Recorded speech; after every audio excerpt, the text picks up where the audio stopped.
The first-class check-in line moved without friction. One passenger stepped forward, one passport opened. One barcode scanned, the printer clicked. A boarding pass slid across the counter. No one stayed longer than a minute. The overhead screen showed Viridian Air Flight VDA 418, New York to London, on time. The counters were bright. The floor had been polished recently. A staff member adjusted the rope barrier so the brass post stood straight again. Nothing looked delayed. Mara Ellison stood third in line. She carried one black roller bag, no logo, no priority tag hanging from the handle. Her coat was folded over one arm. Her shoes were flat. Her phone stayed in her pocket. The man ahead of her wore a navy suit and held his passport open before he reached the counter. Nolan Pierce scanned it. The light flashed green. He smiled without looking up. "Enjoy your flight, sir." The man took his documents and left. The next passenger stepped forward. A woman with a silver carry-on and a leather folder. Passport, ticket, SAN, green light. "Straight through security," Nolan said. She moved. On, Amara stepped to the counter when the small screen changed to next passenger. Nolan did not greet her right away. His hand stayed near the scanner. His eyes moved from the roller bag to her shoes, then to her face, then to the passport in her hand. Mara placed the passport flat on the counter. "Good morning," she said. Nolan took it. He opened the first page. He looked at the photograph, then at Mara, then back at the photograph. The motion was normal. The pause after it was not. Behind Mara, the line shifted forward by habit, then stopped again. Nolan pulled her reservation onto the screen. The system filled the fields one by one: name, flight, cabin, seat. Mara Ellison, first class, seat 2A. The scanner waited. Nolan did not use it.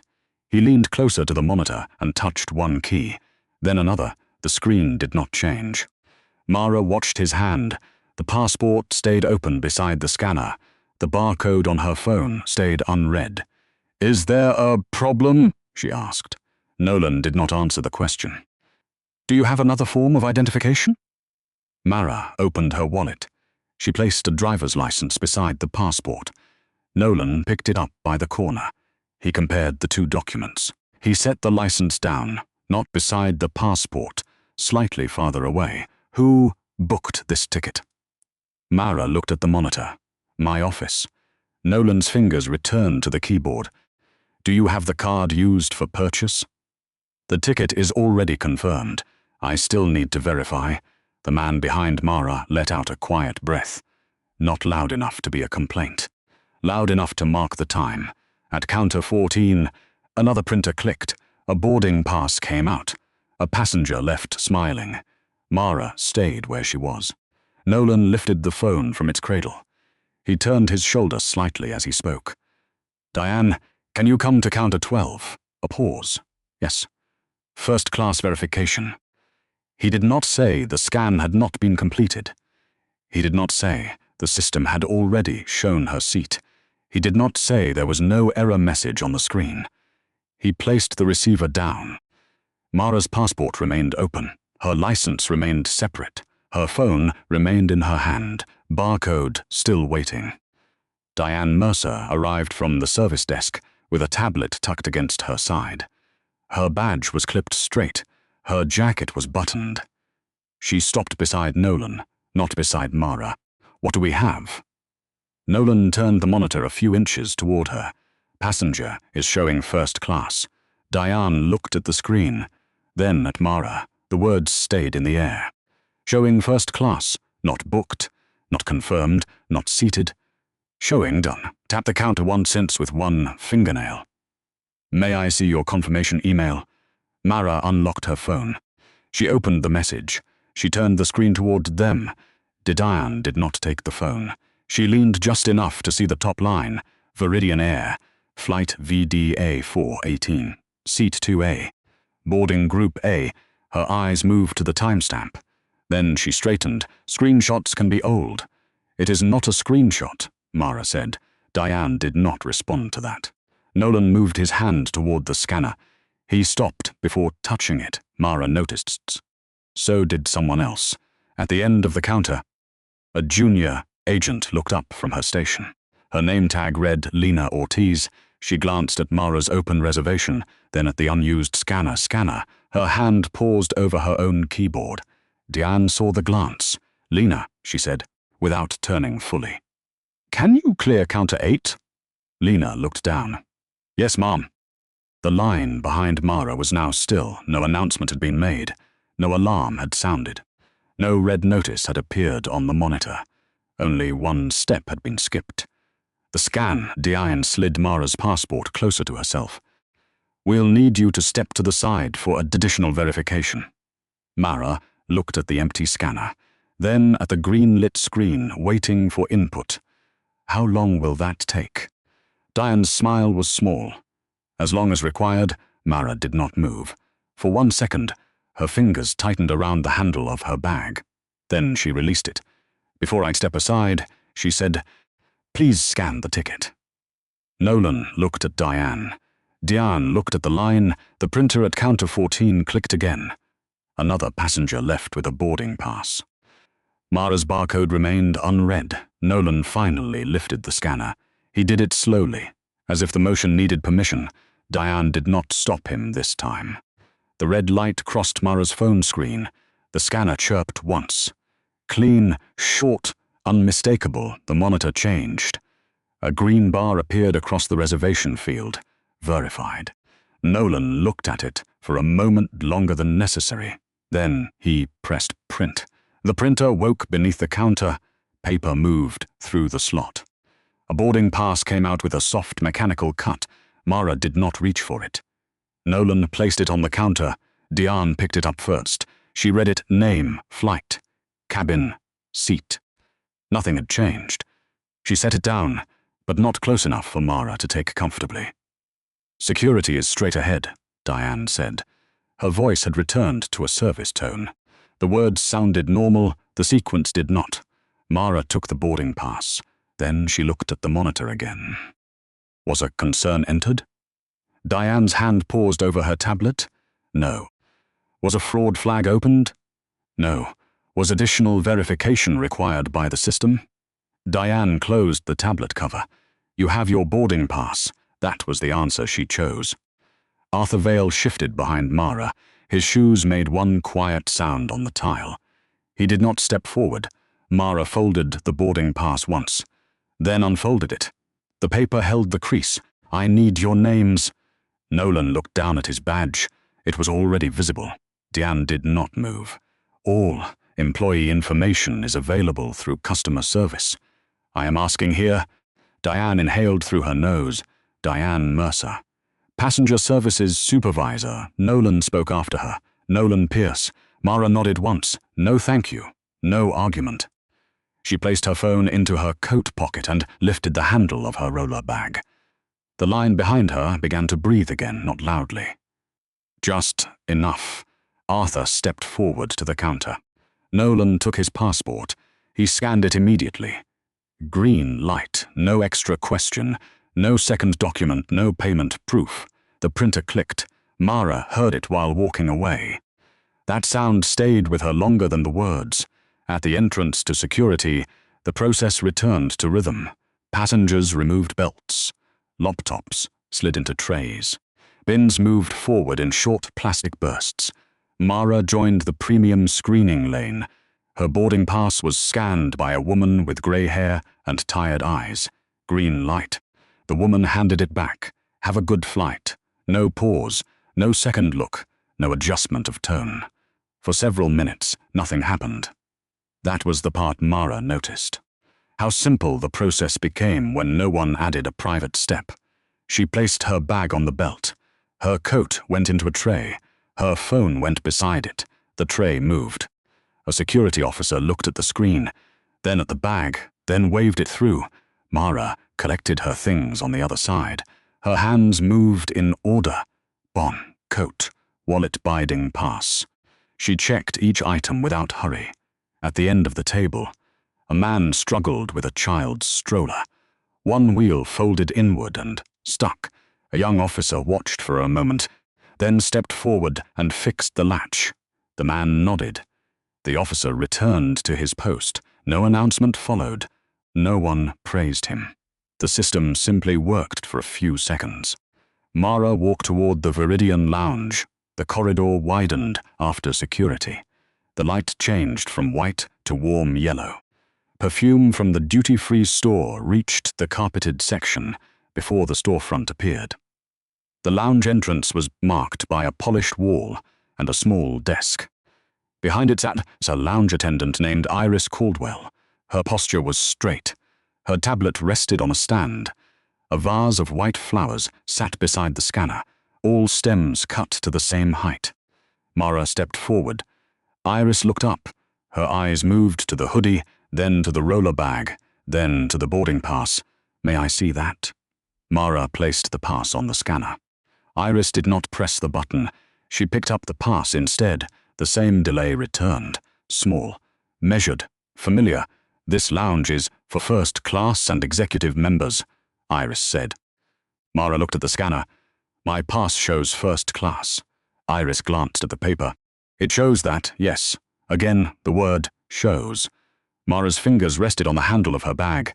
Behind her, the automatic doors opened.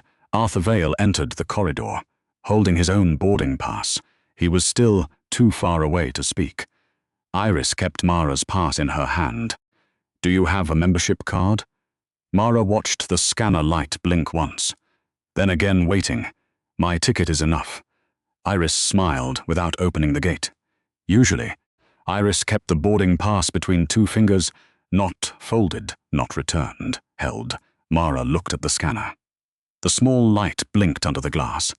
"Please scan it," Mara said. Iris glanced toward the lounge entrance.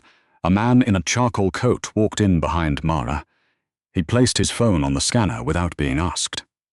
Iris smiled at him. "Welcome back, Mr. Hale." The gate opened. The man passed through. Mara's boarding pass was still in Iris's hand. Arthur Vale had stopped a few steps behind Mara now. He did not interrupt.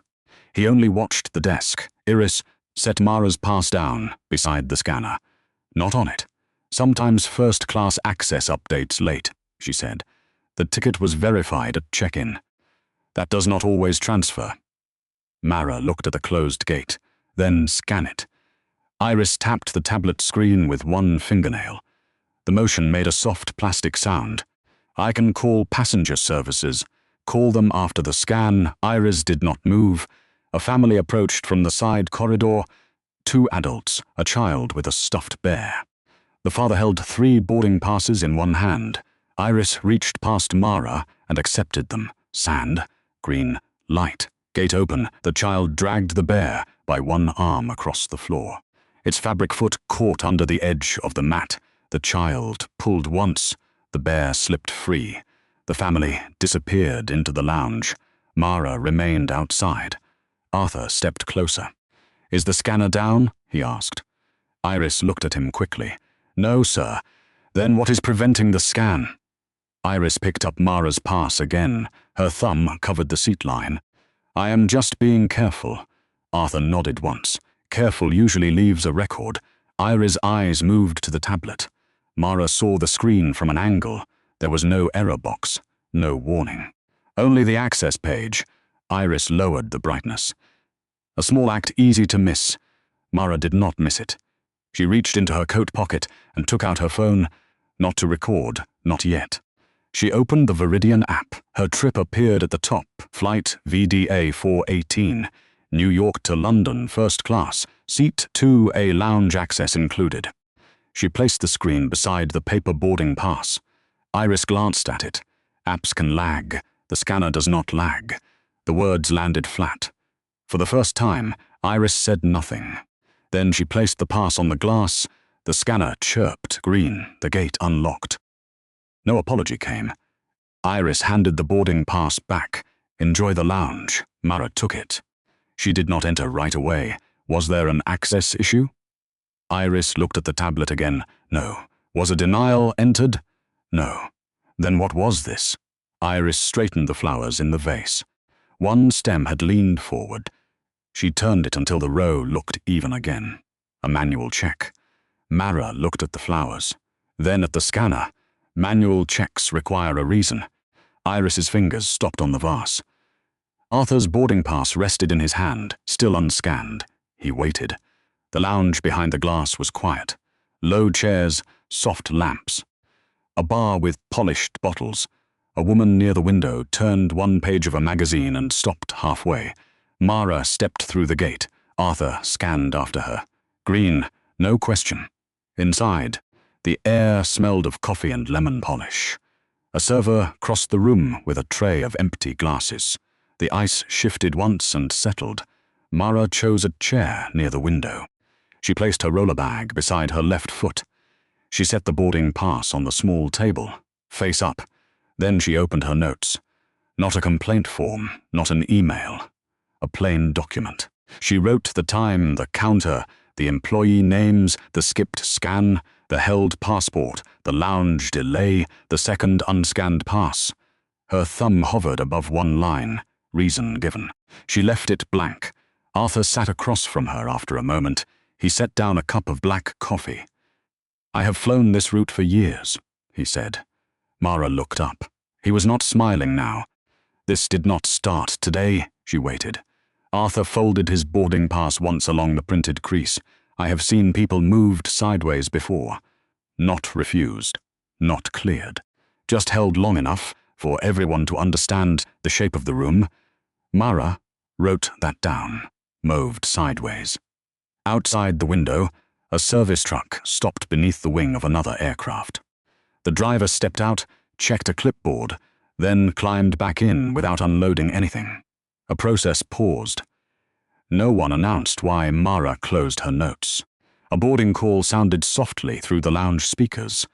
Viridian Air Flight VDA 418. First-class passengers invited to board. Across the room, Iris looked toward Mara. Then quickly away, Mara stood. Arthur stood after her. At the lounge exit, the scanner opened without delay. This time, no one asked for anything extra. That was how the pattern worked. It appeared, it vanished. Then it waited at the next checkpoint. The gate area was already organized. The priority lane had been opened. The rope posts stood straight. The red carpet showed no wheel marks yet. A screen above the podium showed Viridian Air Flight, VDA 418, New York to London. Biding soon, Mara stood near the glass. She did not enter the lane first. She watched the process. A man in a dark suit approached the podium. The gate agent scanned his pass. Green light. He stepped through. A woman with a cream coat followed, pound down, Stanixer chirp. Green light. No one asked for identification. No one asked who booked the ticket. No one said verification. Mara held her boarding pass in one hand. Arthur Vale stood a few feet away. He checked his watch, then folded his coat over his arm. At the podium, the gate agent looked toward Mara before calling the next group. His name tag read Simon Hale. He spoke into the small microphone. First class may now board. The line moved. Mara stepped onto the red carpet. The carpet gave slightly under her shoes. Her roller bag followed with a soft, even sound. Simon looked at the boarding pass before she reached the scanner. His eyes stopped on the name, then on Mara, then on the pass again. Mara placed the barcode under the glass. The scanner chirped. Green, the gate door unlocked. Simon did not move his hand from the counter. May I see your identification? Mara looked past him.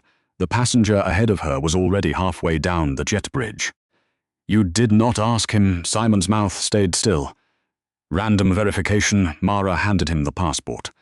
He opened it, looked once, looked again. The line behind her paused. Arthur was next. His passport stayed closed in his hand. Simon kept Mara's passport open. Can you confirm your seat? Seat 2A. He glanced at the boarding pass. The information was there. Can you confirm your destination? London. The destination was there too. Behind the podium, another agent, younger, stood beside the printer. Her badge read Tessa Wynne. She looked at Simon's screen, then at the scanner result. Her lips parted slightly. No sound came out. Simon saw her looking. Tessa, handle the back of the line. She looked down. Yes. Mara watched Tessa move away from the monitor. The boarding pass still showed green. The gate still showed open. Only Mara was not moving. Simon closed the passport. He did not return it. I need to check something with the crew. What is the system issue? Simon picked up the phone at the podium. He did not answer. The cabin door was visible through the jet bridge window. A flight attendant stood there, framed by the aircraft lights. Simon spoke quietly into the phone. Celeste, I have a passenger here. Seat 2A. I need a manual confirmation. He listened. His eyes stayed on Mara while the other person spoke.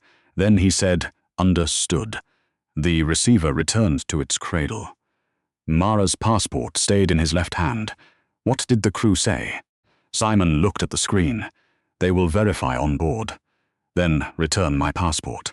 He hesitated. Not long. Long enough for Arthur to notice. Arthur stepped forward 1 pace. Her boarding pass scanned green. Simon turned to him. Sir, please wait your turn. Arthur looked at the scanner. My turn is waiting because hers has been stopped. No one behind him spoke. A suitcase wheel rolled forward a few inches, then stopped against its owner's shoe. Simon returned the passport to Mara. He held it out flat, not by the edge. Mara took it. No thank you, no smile. She walked through the gate. The jet bridge was colder than the terminal. Metal walls, grey floor. The low hum of air from the aircraft. Halfway down, she slowed, not because anyone blocked her, because the same pattern had reached the plane before she had. At the aircraft door stood Celeste Harrow, purser, hair pulled tight, uniform sharp. Tablet in one hand, she greeted the man ahead of Mara by name. Welcome aboard, Mr. Hale. The man turned left. No check, no pauses. Mara reached the doorway. Celeste did not say welcome. Her eyes moved to the boarding pass, then to the passport in Mara's hand. I need to verify your seat assignment. Mara held up the pass. It was verified at check-in, lounge, and gate. Celeste did not take it. She looked at the tablet. We have a possible seating irregularity. Mara looked at the screen. Only part of it was visible. Passenger list. First-class cabin. Seat 2A. Her name was there. No red mark, no warning icon. Celeste tilted the tablet away, a small turn of the wrist. Tessa had looked down. Iris had lowered brightness. Nolan had avoided the scanner. Different hands. Same shape. Please step to the side. Celeste said. Mara stayed at the threshold. Behind her, the jet bridge line stopped behind Celeste. The first-class aisle remained clear. What irregularity? Celeste's face did not change. Crew discretion. Mara looked at the tablet, then at the open seat map. Crew discretion is not an error code. For the first time, Celeste looked directly at her. The cabin behind her went still. Celeste did not move from the doorway. The aircraft door stayed open. The jet bridge line stayed still. Mara could hear wheels behind her. A bag shifted, a zipper clicked. No one asked what was happening. Celeste looked past Mara toward Simon at the gate. She needs to wait. Mara turned slightly. Simon was still at the podium. His hand rested near the phone. He did not look at the scanner anymore. Arthur Vale stood behind him now. His boarding pass was still unscanned. His face had gone quiet. Mara turned back to Celeste. What system note are you acting on? Celeste lifted the tablet. Not enough for Mara to see. Enough to show she had one. Cabin crew may verify passenger placement before boarding. That is not a note. It is procedure. Then read the procedure. Celeste's jaw shifted once. Behind her, a younger flight attendant stopped beside the galley cart. Her badge read Lena Ortiz. Mara noticed her. So did Celeste, Lena. Celeste said, continue pre-departure checks. Lena looked at the tablet in Celeste's hand, then at Mara. Then at the seat map on the wall screen near the galley. She did not continue. Celeste's voice lowered. Now, Lena moved her hand to the cart. She adjusted a stack of folded napkins that did not need adjusting. Mara stepped only half a foot forward, not onto the aircraft. not back into the jet bridge. Just enough to keep the doorway from closing around the decision. Please tell me the irregularity. Celeste looked toward the first-class cabin. Several passengers were seated already. A man in row one adjusted his cuff. A woman near the window set down a magazine without closing it. The cabin was listening without turning fully. Celeste spoke. There is a concern about passenger identity. Mara held up her passport. Resolved at check-in. Ticket validity. Resolved by scan. Cabin assignment. Confirmed by manifest. Celeste's eyes stayed flat. We still have discretion. Mara lowered the passport. Discretion leaves a record.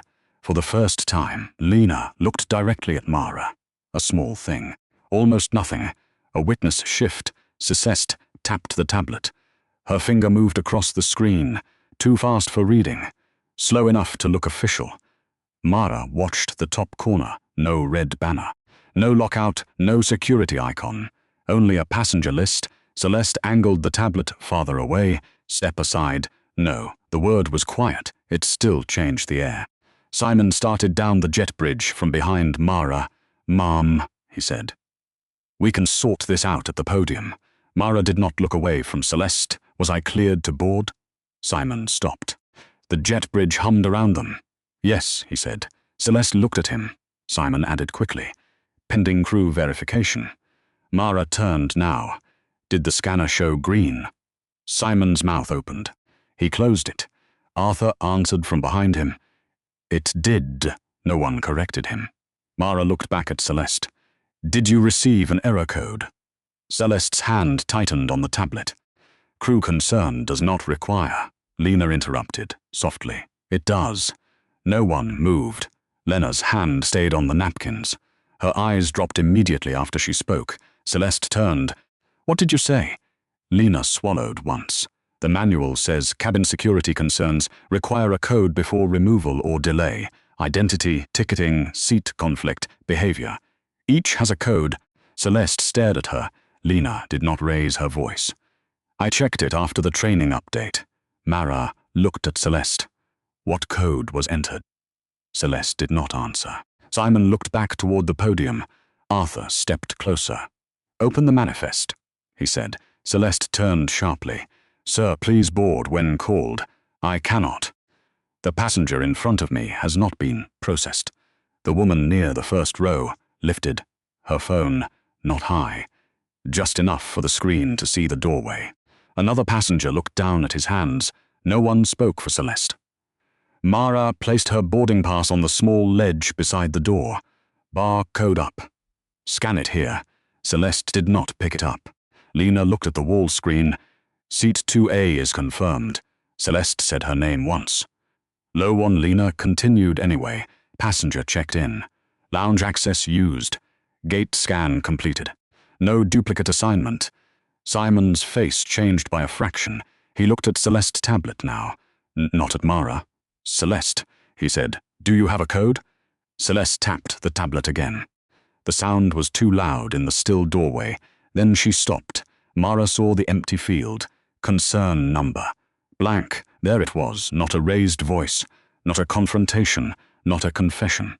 An empty field. Mara picked up her boarding pass and stepped onto the aircraft. Celeste shifted, but not enough to block her. Lena moved aside. Mara stopped at the first row and looked once at the seat map. Seat 2A was lit, confirmed. She sat down. Her bag slid under the ottoman. Her passport went into the inside pocket of her coat. Her boarding pass rested on the tray table. A minute passed. Then another. No welcome drink came, no towel, no menu. Service moved around her as if seat 2A were not occupied. Mara opened her notes again. She wrote one line, concern number blank. Then beneath it, witness, Lena Ortiz. The cabin did not restart at once. It resumed around Mara.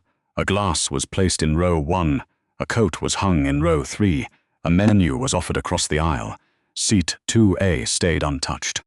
Mara did not call anyone. She set her phone beside the boarding pass. Screen down. No recording visible. No message sent. Celeste stood near the galley with Simon. Their voices stayed low. Lena Ortiz remained by the napkins. Her hands were still. She looked at the manifest screen, once then away. Captain Graham Valles came out of the cockpit a moment later. His shirt sleeves were pressed. His face carried the fixed calm of someone protecting a schedule. "What is the delay?" he asked. Celeste answered first. "Passenger verification." Mara watched the captain's eyes move. Celeste, Simon, Lena, then seat 2A. He did not walk to Mara yet. "Is the passenger seated?" "Yes," Simon said. "Is the seat confirmed?" Simon looked at Celeste. Celeste looked at the tablet. Lena spoke before either of them chose the next sentence. "Yes." The word was small. It filled the aisle. Captain Valles turned to her. "On what basis?" Lena lifted the tablet from the galley counter and held it flat, not angled, not hidden. "Manifest, gate scan, lounge access, check-in verification, no duplicate seat." "No security code." The captain looked at the screen. His expression did not change, but his hand stopped moving. Celeste stepped closer. "Captain, I had a concern." "What code?" Celeste did not answer. The same empty space returned, not silence exactly. A missing entry. Captain Valles took the tablet. He scrolled once, then again no red flag, no duplicate assignment. No behavior report, no manual concern number. Only Mara's name. Only seat 2A, only confirmed. Arthur Vale stood at the aircraft door, still unboarded. His boarding pass remained in his hand. The captain noticed him. "Sir, please take your seat." Arthur did not move. "I will. Once the process is clear." Celeste turned toward him. "This does not concern you." Arthur looked at the tablet in the captain's hand. "It did when my boarding was stopped by it. No one behind him complained." The jet bridge line held itself in place. Captain Valles looked toward Simon. Was she scanned green at the gate? Simon nodded. Was any alert generated? No. Was a manual concern entered? Simon looked down. No. The captain turned to Celeste. Then why was boarding stopped? Celeste's posture stayed straight. "I used discretion." The captain looked at the blank field again. "Discretion is not a record." Mara wrote that down. Not because it surprised her. Because someone in uniform had finally said it. A small sound came from the first row. A passenger set a glass down too hard. Liquid shifted against the rim but did not spill. Captain Valles walked to Mara's seat. He stopped beside the aisle, leaving space between his shoes and her bag. "Miss Ellison," he said, "reading from the manifest, your seat is confirmed." Mara looked up. "I know." He nodded once. "I apologize for the delay."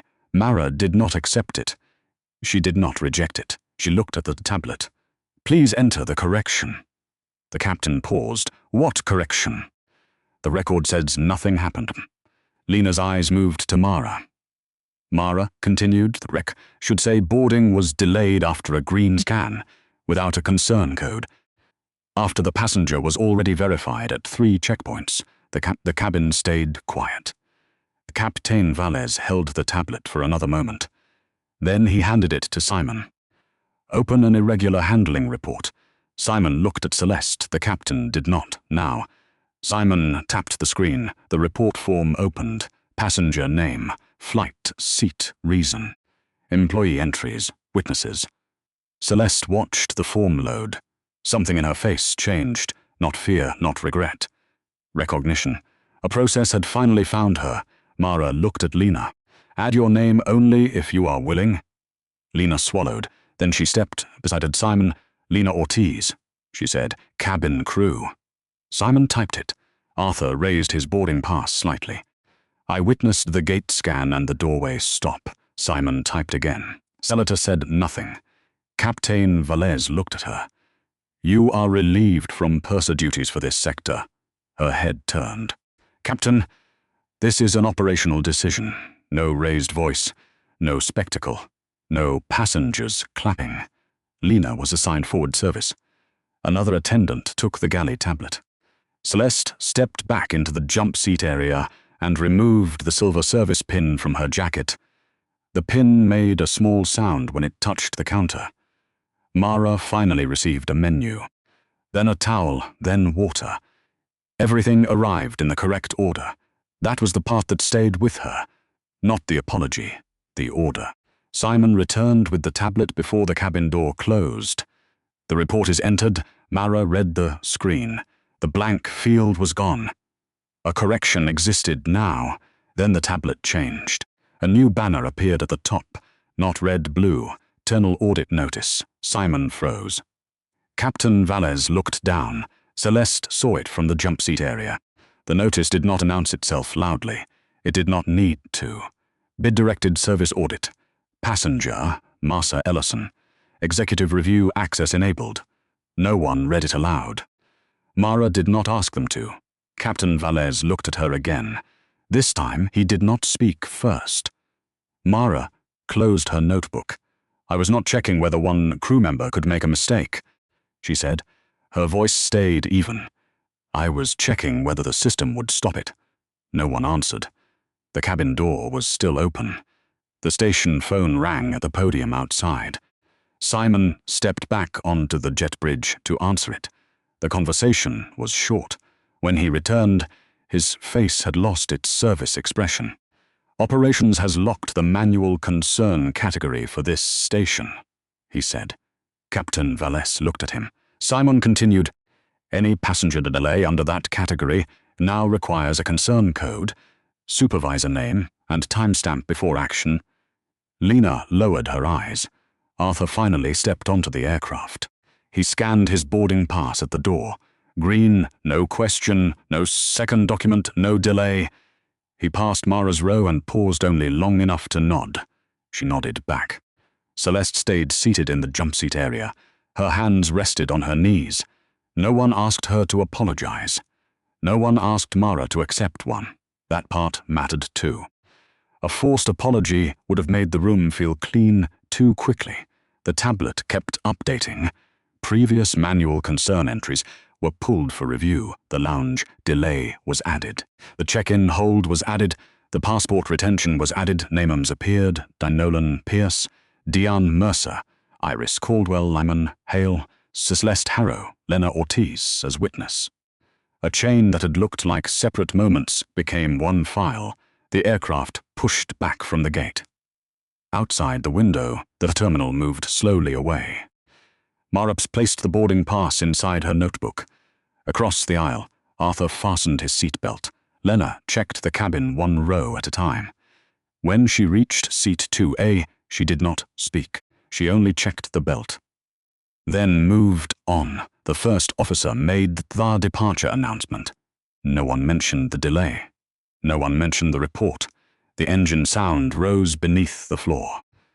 Mara looked out at the runway lights. The system had not become fair because someone important had been watching. It had changed because one missing field could no longer stay blank.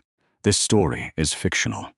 All characters, events, and settings are invented for storytelling, education, and reflection. Any resemblance to real people or real situations is purely coincidental.